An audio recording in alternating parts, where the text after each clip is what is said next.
नमस्कार साथियों, स्वागत है आप सभी का हमारे यूट्यूब चैनल पे। तो आज हम जो है वर्ल्ड ज्योग्राफी लेके आए हैं और इसमें हम महासागरों को लेके और महाद्वीपों को लेके बात करेंगे। सबसे पहले आज इनकी बात करने वाले हैं वो है महासागर। टॉप 50 प्लस क्वेश्चंस हैं, ज़्यादा ये 50 से कम नहीं है। ठीक है, 5 नंबर जो है किसी भी एग्ज़ाम में अगर आपको 5 नंबर चाहिए मिनिमम, तो वहाँ पे आपको इस टॉपिक से मिल जाएंगे। ठीक है, वन लाइनर क्वेश्चंस हैं, मोस्ट इम्पोर्टेंट है, ज़्यादा समय आपका ख़राब नहीं होगा। रिवीजन के तौर पे जो है वो ये class very very most important यहाँ पर रहने वाली है। चलिए बिना किसी देरी के शुरुआत करते हैं आज के पहले सवाल से। पहला सवाल है कि कोरोमंडल तट की सीमा किससे लगती है। कोरोमंडल तट की बात है, उसकी सीमा जो लगती है वो बंगाल की खाड़ी से लगती है। ठीक है, अगला प्रश्न रहेगा कि मांडवी सागर तट स्थित है। मांडवी सागर तट जो है वो कहाँ पे है, तो ये जो रहेगा वो गुजरात के पास में है, मांडवी सागर तट। चलिए अगला है कि बरमुंडा द्वीप समूह स्थित है। बरमुंडा द्वीप समूह जो है वो है उत्तरी अटलांटिक महासागर में। लगभग सागर प्लस महासागर दोनों ही इसमें रहेंगे। ठीक है, और प्रश्न बहुत बढ़िया हैं जो बार बार परीक्षाओं में आते हैं, वही प्रश्न यहाँ पे शामिल किए हैं। अगला प्रश्न रहेगा कि लियोस्फीयर की अधिकतम गहराई कहाँ पाई जाती है। लिथोस्फीयर की जो अधिकतम गहराई है वो पाई जाती है प्रशांत महासागर में। आगे बढ़ते हैं कि कोको रिज कौन से महासागर में स्थित है। कोको रिज की बात करें तो ये है प्रशांत महासागर में। वेरी वेरी मोस्ट इम्पोर्टेंट है ये कोको रिज है, और ये जो है वो महाद्वीप से रिलेटेड भी है और महासागर से भी है, क्योंकि ये परत की बात है, जो ज़मीन की जो परतें हैं उसकी बात है, लिथोस्फीयर। ठीक है, और ये बरमुंडा द्वीप समूह है, मांडवी सागर है ना। चलिए आगे बढ़ते हैं। सवाल नंबर हमारा नेक्स्ट रहेगा कि तालाब पारिस्थितिकी तंत्र का सबसे गहरा वनस्पति रहित और दलदली क्षेत्र कहलाता है, और ये जो है उसको हम कहते हैं प्रोफंडल जोन। किस नाम से जानते हैं? प्रोफंडल जोन के नाम से इनको जाना जाता है, यानी सबसे गहरा है, वनस्पति रहित है और दलदली क्षेत्र है। ठीक है, चलिए अगला है कि दुनिया का तीसरा सबसे बड़ा महासागर। दुनिया का तीसरा सबसे बड़ा महासागर की अगर हम बात करें तो वो है हिंद महासागर। सबसे बड़े की अगर बात करें तो वो है प्रशांत महासागर। कौन सा भी? प्रशांत महासागर। चलिए अगला है कि मौसम वैज्ञानिक जो है उनके अनुसार समुद्र तल का औसत दाब कितना है। औसत दबाव कितना है, औसत दाब कितना है, तो वो है 1013 MB। 1013 MB है, तो ये आपको याद करना है। अगला है कि हिंद महासागर का सबसे गहरा बिंदु कौन सा है। हिंद महासागर की बात है, प्रशांत महासागर की नहीं है। ठीक है, याद रखिएगा, हिंद महासागर की बात है। तो यहाँ पे रहेगा जावा ट्रेंच है, जो कि इंडोनेशिया में है। कहाँ पे है? जावा ट्रेंच, जो कि इंडोनेशिया है। चलिए अगला है कि अमावस्या और पूर्णिमा के दौरान आने वाला सबसे ऊंचा जो ज्वार है उसको क्या कहा जाता है।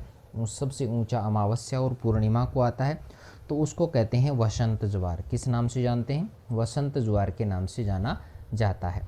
अगला है कि प्यूर्टो रिको ट्रेंच कहाँ स्थित है। प्यूर्टो रिको ट्रेंच जो है वो अटलांटिक महासागर में है। कहाँ पे है? अटलांटिक महासागर में है। अगला है कि लेब्राडोर सागर और भूमध्य सागर किसके भाग हैं। लाब्राडोर कह सकते हो, लेब्राडोर कह सकते हो, और लेब्राडोर की जो धारा है वो भी हम आगे पढ़ेंगे। तो यहाँ पे है लेब्राडोर सागर और भूमध्य सागर किसके भाग हैं? अटलांटिक महासागर के। चलिए अगला है कि महासागरों और समुद्रों में पानी होता है किस तरह का होता है। मीठा होता है कि खारा होता है? तो वो होता है नमकीन होता है, उसमें नमक की मात्रा ज़्यादा होती है।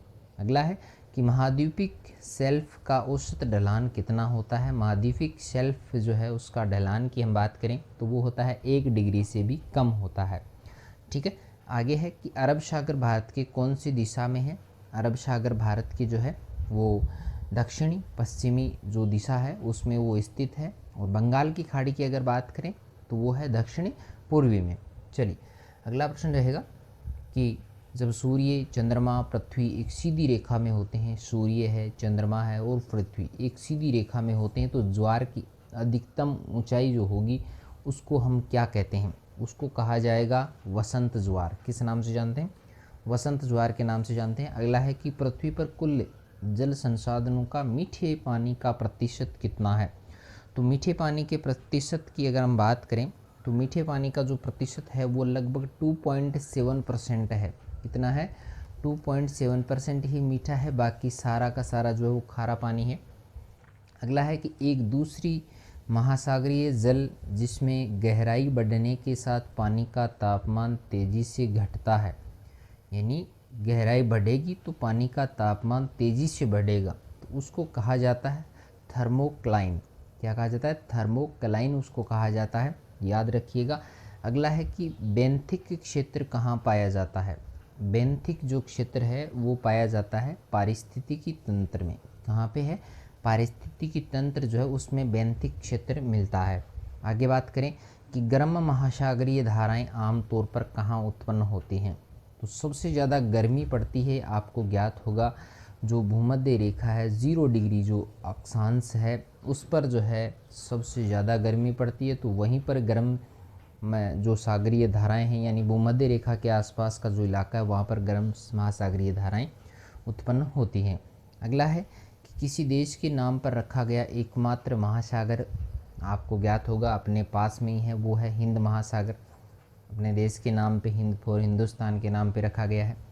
दक्षिणी चीन सागर किसका एक हिस्सा है। तो दक्षिणी चीन सागर की बात करें तो ये पश्चिमी प्रशांत महासागर का जो है हिस्सा माना जाता है। अगला है कि अटलांटिक महासागर का आकार किसके समान है। तो अंग्रेजी का अक्षर है वो है एस आकार के समान। किसके है? एस आकार के समान अटलांटिक महासागर है, जहाँ पे उत्तरी अमेरिका और दक्षिणी अमेरिका भी स्थित है। आगे बात करें कि भूमध्य सागर जो है वो कौन से महासागर में फैला हुआ है। तो भूमध्य सागर की हम बात करें तो ये फैला हुआ है अटलांटिक महासागर में। भूमध्य सागर किसका पार्ट है? अटलांटिक महासागर का है। आगे देखें तो बैरन द्वीप जो है वो कहाँ स्थित है। तो बैरन द्वीप जो रहेगा वो अंडमान सागर जो है वहाँ पे बैरन द्वीप स्थित है। अंडमान निकोबार आपने सुना होगा। चलिए अगला है कि मिनिकॉय द्वीप को मुख्य लक्ष्य द्वीप समूह से अलग करने वाला चैनल कौन सा है। चैनल की बात करेंगे तो यहाँ पे जो 9 डिग्री चैनल है वो मिनिकॉय द्वीप को मुख्य लक्ष्य द्वीप समूह से अलग करता है। आगे बात करें कि अंडमान द्वीप समूह है और निकोबार द्वीप समूह को अलग करने वाली चैनल है। तो अंडमान द्वीप समूह और निकोबार द्वीप समूह को अलग करने वाली है 10 डिग्री चैनल। ठीक है, चलिए अगला है कि मेक्सिको की खाड़ी और लेब्राडोर सागर किसके भाग माने जाते हैं, किसके पार्ट है। मेक्सिको की खाड़ी है, लेब्राडोर है, तो अटलांटिक महासागर की ये पार्ट माने जाते हैं। चलिए आगे बात करें तो यहाँ पे दुनिया का दूसरा सबसे बड़ा महासागर है अटलांटिक महासागर। और इस अटलांटिक से जितने प्रश्न परीक्षाओं में आए हैं लगभग, मतलब प्रशांत से ही नहीं आए उतना, आप अटलांटिक से प्रश्न आए हैं। आगे है कि एक कृत्रिम नहर अटलांटिक महासागर को प्रशांत महासागर से जोड़ती है, उस नहर का नाम आपको बताना है, तो वो है पनामा नहर। आगे चलते हैं, अगला प्रश्न रहेगा कि पाक जल डमरू मध्य किन 2 देशों को जोड़ती है। तो पाक जल डमरू मध्य, पाक में पाकिस्तान नहीं जोड़ना है भाई, तो भारत और श्रीलंका के मध्य ये जो है वो स्थित है। और ये परीक्षा में इतनी बार आया है कि आप पूछे ही नहीं। अगला प्रश्न रहेगा कि हिंद महासागर में सुनामी कब आई थी। पता है भाई कब आई थी? 2004 में आई थी। आगे है कि दिन में 2 बार समुद्र से पानी का लयबद्ध रूप से उठना, ऊपर उठना और नीचे गिरना क्या कहलाता है। तो उसको कहते हैं ज्वार भाटा जो है उसको कहा जाता है। ठीक है, आगे बात करें कि पृथ्वी पर कितने प्रतिशत पानी फैला हुआ है। पूरे पानी की अगर बात करें तो 71%, कुल पृथ्वी का जो है 71% जो हिस्सा है वो सिर्फ पानी है।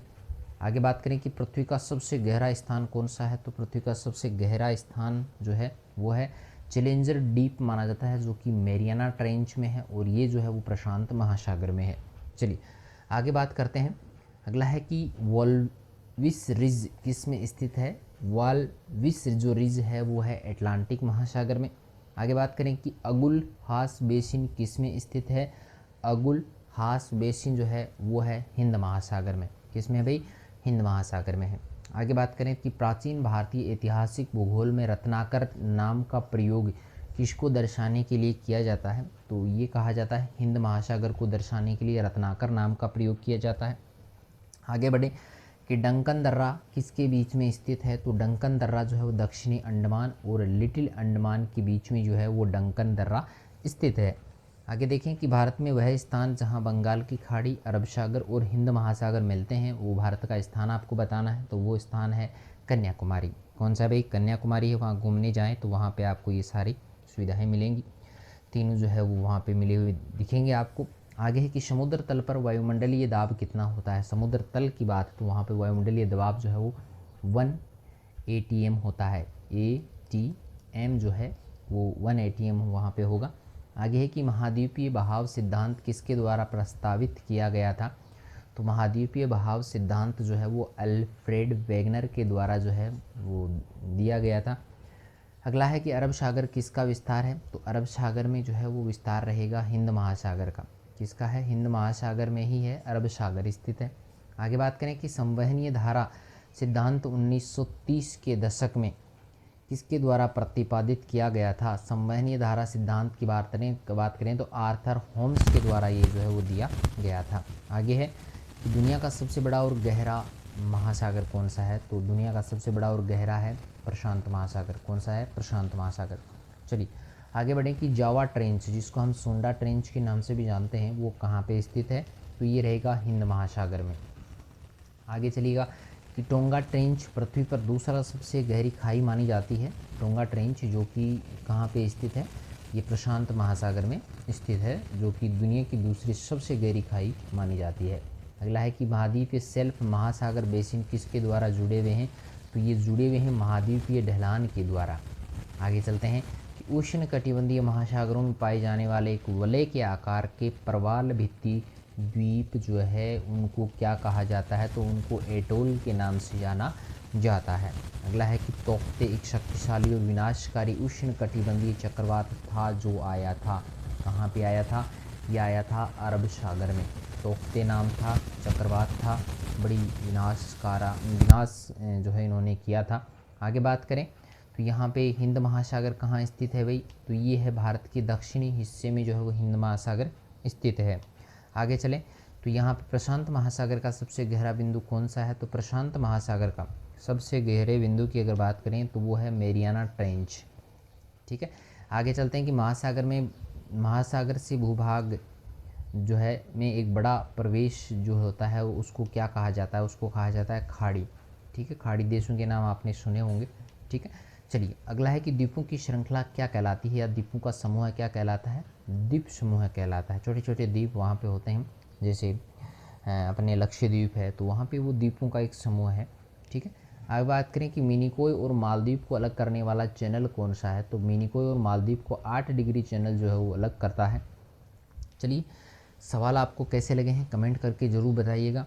मिलेंगे एक नई वीडियो के साथ में, एक नए टॉपिक के साथ में, और हो सकेगा जहाँ तक एक एक महासागर को लेके भी हम बात करेंगे। बड़े अच्छे अच्छे वीडियो जो है आपको अपने चैनल पे मिलेंगे।